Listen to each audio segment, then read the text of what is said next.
Proses hukum yang dilakukan oleh KPK terhadap tersangka kasus gratifikasi Gubernur Papua Lukas NMB hingga kini masih terhambat. Hal ini karena Lukas terus mangkir dari panggilan KPK sebanyak 2 kali. Kini Lukas NMB kembali berulah dan meminta diperiksa serta dihukum secara adat Papua.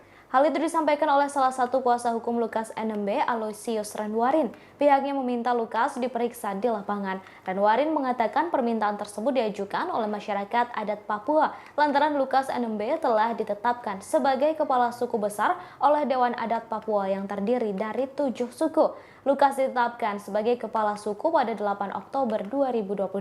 Untuk itu, semua perkara yang membelit Lukas NMB akan diproses secara adat, mulai dari pemeriksaan hingga hukuman yang akan diberikan kepada Lukas NMB.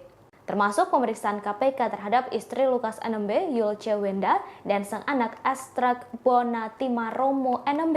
Ia menambahkan, KPK diminta memeriksa istri dan anak Lukas di Papua, lantaran budaya Papua yang melindungi perempuan dan anak.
Terima kasih sudah nonton. Jangan lupa like, subscribe, dan share ya.